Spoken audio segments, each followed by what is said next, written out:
Hello everyone, hope you all are doing well. Today we are going to discuss about Punjab university examination queries. जो students को जैसे अभी आपको पता ही होगा, आपके एमएसटी जो एग्ज़ाम्स हैं, मिड सेमेस्टर टेस्ट हैं, वो स्टार्ट होने वाले हैं। मंडे से हैं कई कॉलेजेस में, कईयों में 24 तारीख से हैं, कईयों का नेक्स्ट अप्रैल से है, मतलब कि नेक्स्ट मंथ से है। तो ये जो आपके एमएसटीज़ हैं बड़े इंपॉर्टेंट रोल प्ले करते हैं आपके फाइनल एग्जामिनेशन में। आप जिस तरीके से क्वेश्चन अटैम्प्ट करके आते हो उसके अकॉर्डिंग कि कैसे आपने आपके ये रिवीजन टेस्ट होते हैं किस्म से। तो मुझे बड़े सारे स्टूडेंट्स का कमेंट आ रहे हैं, जो ये यूसोल के स्टूडेंट्स हैं, प्राइवेट स्टूडेंट्स हैं, कि हम फर्स्ट टाइम पेपर लिखने जाते हैं तो 18 मार्क्स के जो क्वेश्चंस हैं उनका हम लर्न कैसे करें। ठीक है, पेपर कितने पेजेस में लिखना होता है, अटैम्प्टेशन स्किल्स क्या होती हैं, पेपर को अटैम्प्ट कैसे करें हम। ठीक है, वो ये मेरे से पूछ रहे हैं। कई स्टूडेंट्स पूछ रहे हैं कि जो सिलेबस है वो कैसे कंप्लीट करें, सिलेबस टॉपिक वाइज पढ़ना होता है, किस तरीके से करें कि सारा सिलेबस हो जाए या सारा पढ़ के जाना होता है। कई स्टूडेंट ने पूछा कि पासिंग मार्क्स कितने होते हैं। ठीक है, पासिंग मार्क्स के बारे में पूछ रहे हैं। कईयों ने पूछा कि जो एमएसटीज़ हैं इसकी वैल्यू क्या है। कईयों ने मेरे से ये पूछा कि इंटरनल असेसमेंट क्या एमएसटीज़ के बेस पे लगती है कॉलेजेस में जो स्टूडेंट्स हैं। तो हम आज ये डिस्कस करेंगे। देखो, एक एक करके सबसे पहले आपकी क्वेरी लेती हूँ कि एग्ज़ाम को आपने लर्न कैसे करना है, अपने क्वेश्चंस को एग्ज़ाम को अटैम्प्ट कैसे करना है। सबसे देखो पहली जो बात आपके आती है, आपने सिलेबस देखना होता है। सिलेबस को आप कैसे देखोगे। देखो, सिलेबस आपको मैंने आपके जैसे प्लेलिस्ट बना रखी है पंजाब यूनिवर्सिटी की, वो आपका सिलेबस है, वहाँ आप देख सकते हो। अगर आप वहाँ सिलेबस ओपन करके देखोगे, मैंने आपको इम्पॉर्टेंट क्वेश्चंस भी ऑलरेडी बता रखे हैं कि आपने किस तरीके से पढ़ना और क्या इम्पॉर्टेंट क्वेश्चंस हैं। इम्पॉर्टेंट क्वेश्चंस हमेशा इम्पॉर्टेंट टॉपिक्स होते हैं। इम्पॉर्टेंट क्वेश्चंस आप +2 या 10th में तो होनी कि मैं आपको क्वेश्चंस बता दूंगी कि ये क्वेश्चंस आएंगे। आपके हमेशा क्या होते हैं, जब भी आप ग्रेजुएशन में होते हो, इम्पॉर्टेंट आपके टॉपिक्स होते हैं। जैसे कि अगर हम सोशियोलॉजी भी बात करें, सेकंड सेमेस्टर वाले स्टूडेंट्स की किस तरीके से आते हैं क्वेश्चन। 4th सेमेस्टर वाले स्टूडेंट्स हैं जैसे, जिनके पास इंस्टीट्यूशन वाला टॉपिक है, पूरी यूनिट आपके इंस्टीट्यूशन पे है। तो आपका मैरिज इंस्टीट्यूशन है, सेकंड यूनिट में आपका फैमिली है। मैरिज सबसे ज़्यादा चांसेस होते हैं आपके मैरिज और फैमिली में। किनशिप जो है आपका इंस्टीट्यूशन नातेदार वाला, वो बहुत उसके 2 मार्क्स या ज़्यादा से ज़्यादा कभी कभी 7 मार्क्स का क्वेश्चन पूछ ले जाते हैं कंबाइन करके फैमिली और किनशिप को। मैरिज आपका इंस्टीट्यूशन बड़ा इंपॉर्टेंट टॉपिक है। फर्स्ट यूनिट का हमेशा फर्स्ट टॉपिक हमेशा इंपॉर्टेंट होगा, जो आपसे पूछेंगे मीनिंग, नेचर, स्कोप, फीचर्स, जैसे मैंने आपको बताया है।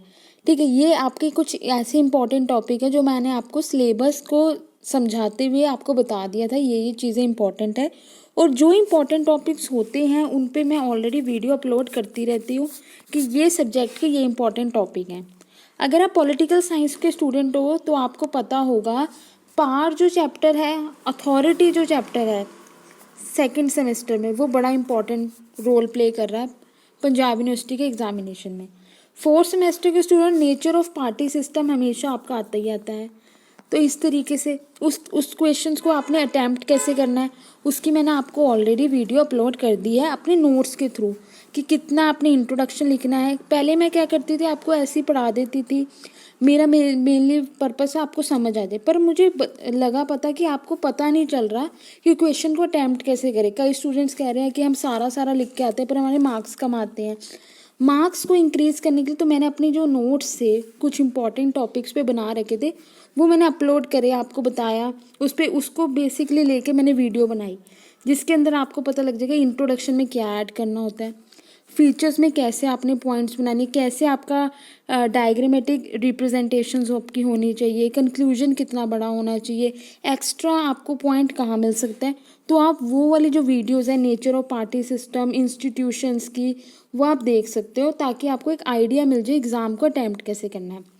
वो आपको प्लेलिस्ट में जाओगे आप पॉलिटिकल साइंस की, तो आपको 4th सेमेस्टर में, सोशियोलॉजी में जाओगे 4th सेमेस्टर में, आराम से आपको मिल जाएंगी वो। ठीक है, आपने वहाँ से आइडिया लेना है कि पेपर वो करना है किस तरीके से, चाहे वो रजिस्टर के पेजेस पर हैं, पर उसको इस तरीके से मैंने लिखा गया है कि आप एग्ज़ाम में जब भी एग्ज़ाम देने बैठोगे तो आपके आराम से ही 5 या 6 पेजेस फिल हो सकते हैं। डेफिनेशन किस तरीके से लिखनी है। तो ये आपकी जो पहली क्वेरी थी कि सिलेबस को कैसे पढ़ना होता है, आपको इंपॉर्टेंट टॉपिक वाइज पढ़ना होता है, क्वेश्चंस वाइज नहीं। जो इंपॉर्टेंट टॉपिक अगर आपने इंस्टीट्यूशन पढ़ लिया, इंस्टीट्यूशन में कुछ भी आ जाए, आपका फीचर्स आ जाए, स्कोप आ जाए, फंक्शन आ जाए, आपको मोल्ड करना आना चाहिए कि मेरे से किसी भी चीज़ से पूछे, मैं इंस्टीट्यूशन की ये डेफिनेशन लिखनी है, ये मीनिंग लिखना है, ठीक है। तो ये आपका टॉपिक बन जाता है एक इम्पॉर्टेंट। वैसे आपका मैंने मैरिज है वो भी मैंने आपको करा दिया, एक टॉपिक मैरिज में मेट सिलेक्शन का है, वो मैं जल्दी अपलोड करूँगी, वो बड़ा इंपॉर्टेंट टॉपिक है।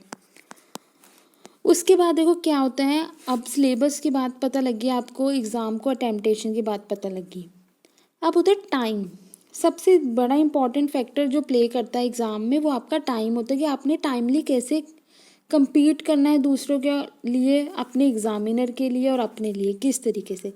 देखो 35 और 30 मिनट्स हैं, एक 18 नंबर के क्वेश्चन को अटैम्प्ट करने के मोर देन सफिशेंट है।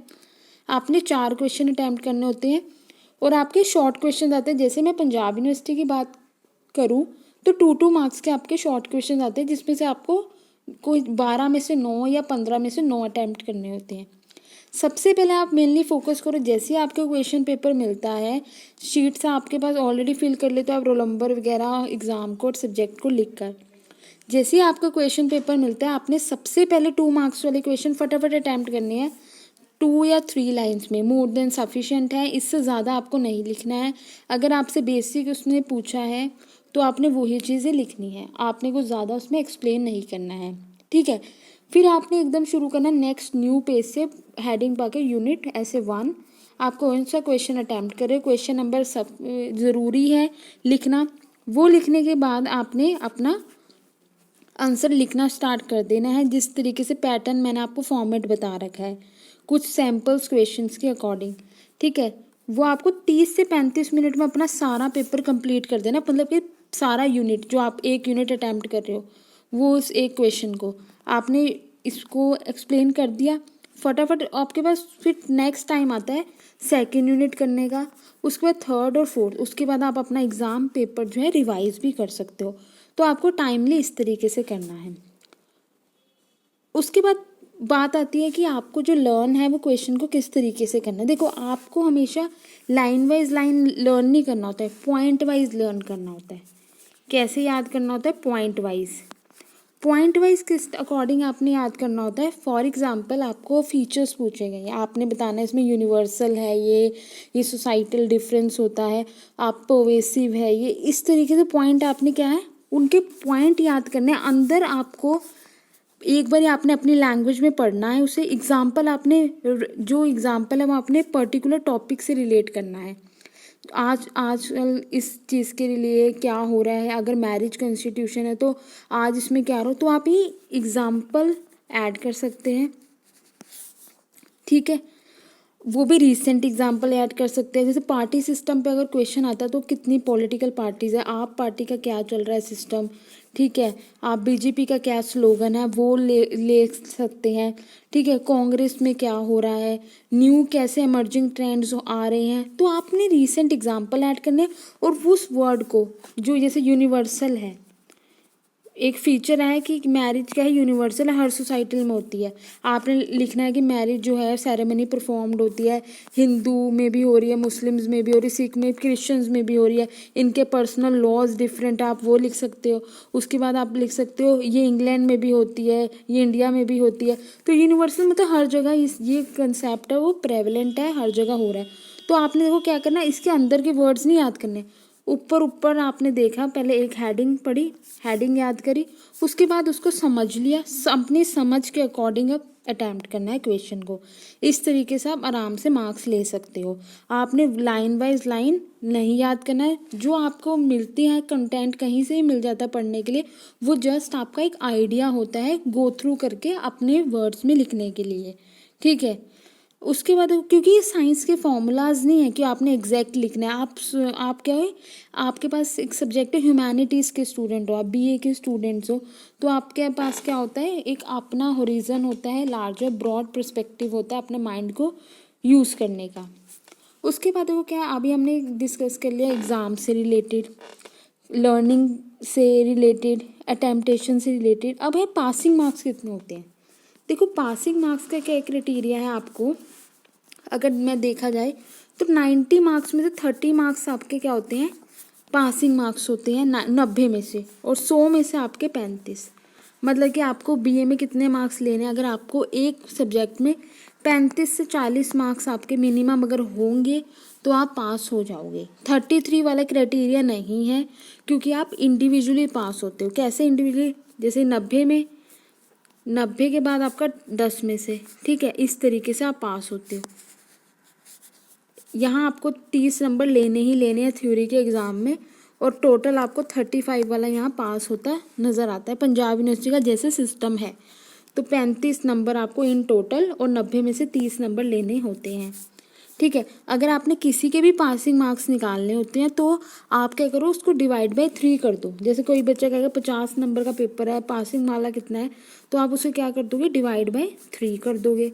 तो जितना भी इसका रिजल्ट आएगा उसमें आप 1 या 2 नंबर एक्स्ट्रा जोड़ के वो पासिंग मार्क्स आपका बन जाएगा, 1 या 2 सेफ के लिए, ठीक है। क्योंकि आप जैसे आप 100 को डिवाइड कर रहे हो 3 से, 33 से 34 बन रहा है, तो आपने क्या ले रखा है, पंजाब यूनिवर्सिटी में 35 पासिंग मार्क्स ले रखे हैं इस तरीके से, ठीक है। तो आपका ये सिस्टम है पासिंग मार्क्स का। होप आपको ये वीडियो यूज़फुल लगी होगी। अगर आपको यूज़फुल लगी है तो प्लीज़ इसे अपने और फ्रेंड्स के साथ भी शेयर करना, लाइक करके मुझे बताना कि आपको वीडियो कैसी लगी, और कमेंट करके भी ज़रूर बताना कि आपको किस टॉपिक पर वीडियो चाहिए। Thank you very much, have a nice day.